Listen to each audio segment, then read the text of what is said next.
the site manager, who's done loads of HMOs, said it's the best insulated HMO he's ever done. And when desired, we can move that shop into a simple SAS pension pot, which means we'll have £18,000 a year tax-free rent. We're hoping to secure the building for in the region of 250 to 300,000, and it should create in the region of 1.2 million end value. So let's then move on to our next speakers, and what we want to do here is we want to help me bring to the stage our next performers. Please welcome Nat McCracken and Andy Meek. Okay,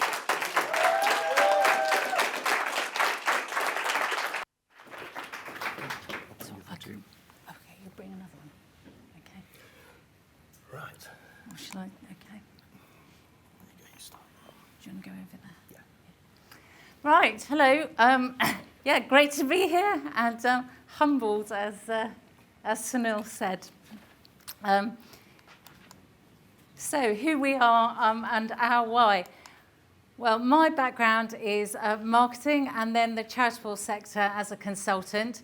I think it was someone else here who also said that once COVID, it was Michelle, once COVID started, I realised that it was going to start to be very difficult getting work as a consultant.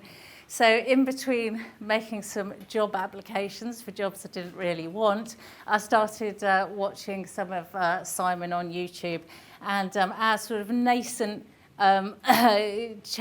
property business that we'd started a couple of years ago with an accidental single let and then another single let wasn't really going anywhere. So we thought, let's really ramp this up a bit. Andy comes from that background a little bit because he's an architect. He's still a practicing architect. His specialities are social housing, specialist supported living, eco-housing and historic housing projects. And I've actually been... Just to say, my heart is really as a sort of designer maker. And, you know, when I was a kid, I used to build tree houses and underground dens in the garden. And I sort of went on from there, went to school, went to university, studied architecture, did various other things, ran a furniture design and manufacturing company.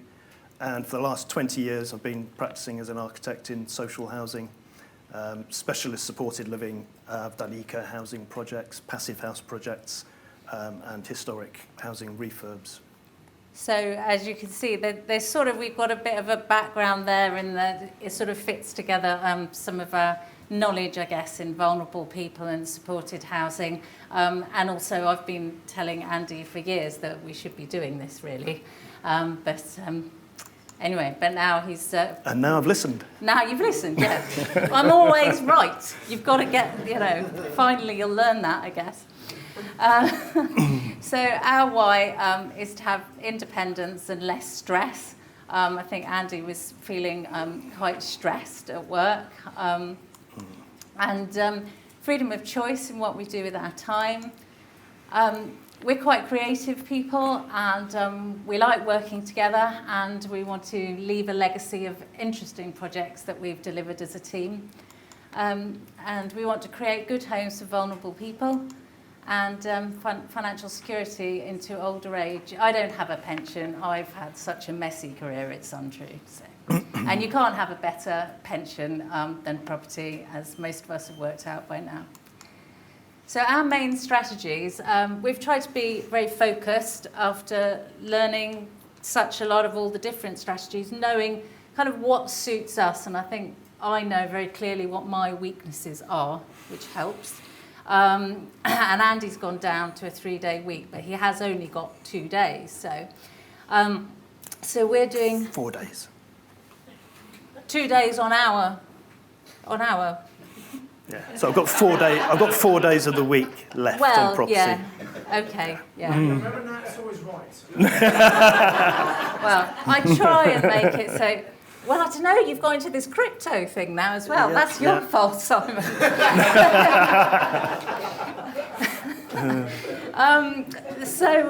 We do supported accommodation, 6-bed HMOs and blocks of 1-bed apartments where there's huge demand at the moment.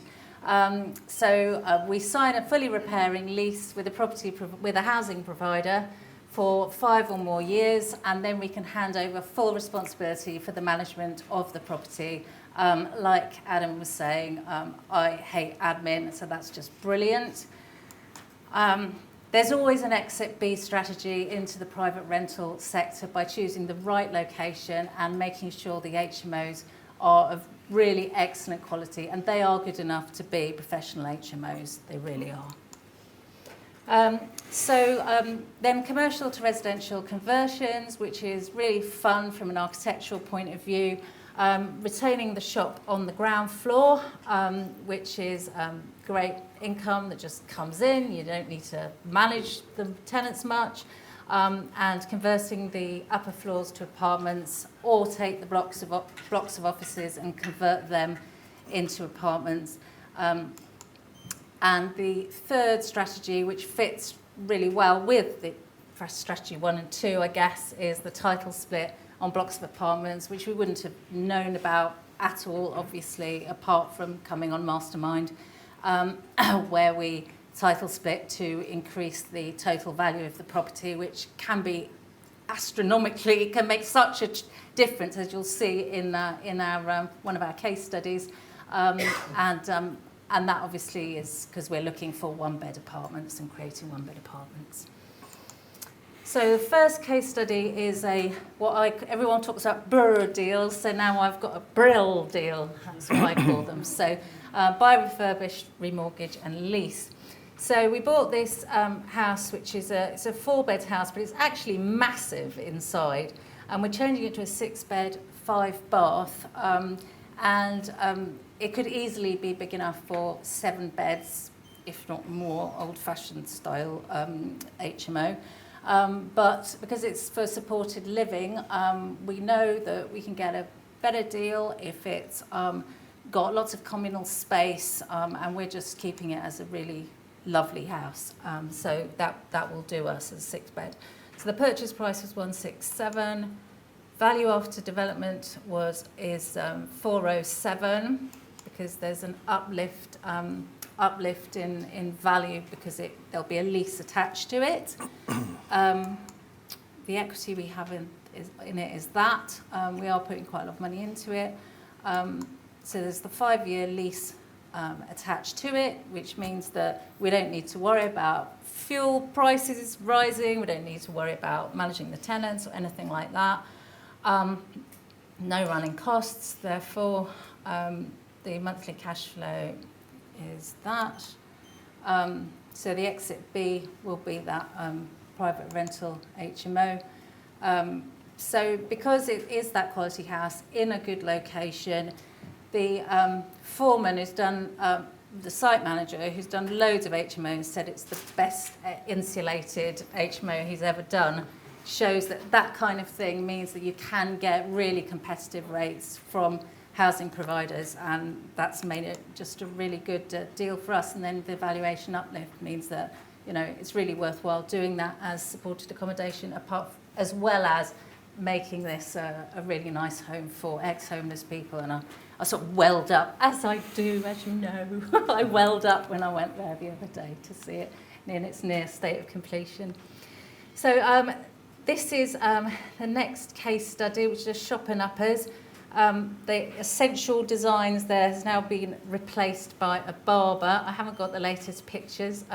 It should be wonderful because he's got gold sinks, and it's going to be a mafia theme. So very pleased about that. And he's very pleased about the new Greg. It's a Turkish barber, and he looks well. If you go on my social media, he's done us a little interview for us. So the strategy is tenant the vacant shop, and then convert the uppers to 3 2-bed apartments and 1 1-bed apartment. The 2 beds are all two double bedrooms en suite, because there's a new college, so we'll be able to charge as you would expect, the kind of rates we can because they're en suited. And then title split all 5 units to raise the total value of the building. The purchase price was 145 because the shop was empty. So just putting in that new tenant on 10-year lease means the property value goes straight up to 215. After conversion and title split, it'll be worth 600,000, and the equity we'll have in it is nearly 220,000. Thank you. And when desired, we can move that shop into a SIP or SAS pension pot, which means we'll have £18,000 a year tax-free rent. So that's nice. And the net cash flow is nearly 2,000 a month. So, over to you. So, future deals. This is a really exciting potential deal. And it comes from one landlord letter that was sent, 18 months ago? Something like that? When I started, it was a PLO course, I think, online. I started, I started listening to Simon's courses. Yeah.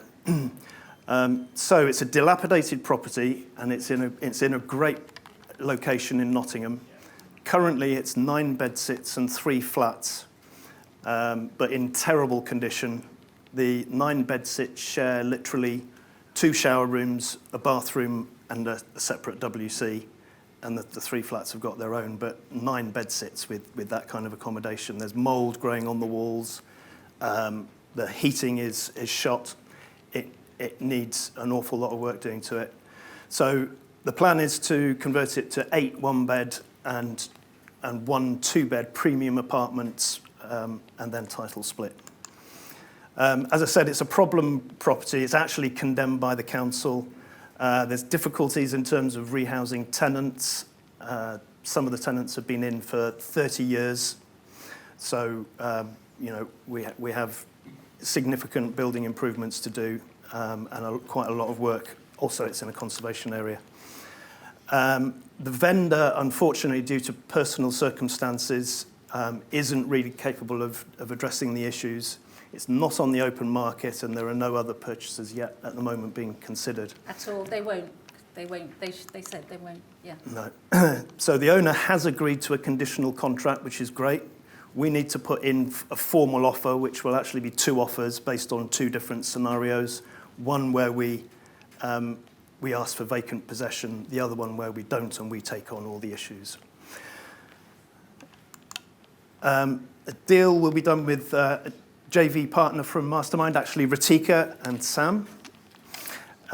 We're hoping to secure the building for in the region of 250 to 300,000, and it should create in the region of 1.2 million end value. On remortgage, we'll get all our initial investment out. And this is all from one landlord letter. And more. There's going to be, I think. Yeah. So future property services. There's a matching service that Nat has launched. I've got to be careful not to call it Tash's dating service. This is to help landlords find housing providers to take their properties on a lease for provision of supported accommodation, negotiating competitive lease terms with the quality providers. So it's helping charities and housing providers, for example, housing associations and CICs, to find landlords with suitable property. It's going well. Strong relationships have already been built with key organisations, and also in a growing number of locations spreading out from the Nottingham area. The landlord fee charge is 1 month's rent. As I said, it's going well. Referrals are buoyant and negotiations in progress. And the business target for this is 1 client a month. Quick summary of deals. So the 6-bed HMO, cash flowing nearly 1,200 a month. End value 407. The project with the shop and uppers, that's cash flowing nearly 2,000 and end value in the region of 600,000. The matching service will be bringing in a minimum of 1,250 a month. So as you can see there, the totals, we're looking at 4,400 as a monthly cash flow, end value, total value of just over £1 million. So it pretty much reached our target that we set ourselves last year, didn't it? Yeah. I think it's the subliminal effect. Well, hopefully, yeah, hopefully. Quick run through top tips. get educated, and then you can see the emphasis on take action. Start small and jump in. Learn by making mistakes. And I think we have, haven't we? We've made plenty. Well, the single let, that you did it like all yourself, and then we realised There's a big mistake in itself, yeah. Not because you can't do it, it's just... Yeah. So... You tried to make me learn to wallpaper. Our Yeah. relationship Let's not nearly go there. ended. So pick one or two strategies that fit your circumstances, what you enjoy doing, that's important, and what you care about. Talk to as many experienced investors as possible. Learn from their mistakes and also their solutions. Recognise that your problems and worries are just normal. At this stage, a great shout out for Carly Houston, Nat's coach. She's been an absolute godsend and has really helped. Be passionate about your projects. I know you certainly are, Nat, and I probably need to learn to be more. Yep. Be known for something. Find a unique selling point and project this on social media consistently. It works. Recognise your own achievements and keep faith that if you keep going, you can do anything. And I'm beginning to believe it myself. Thank you very much.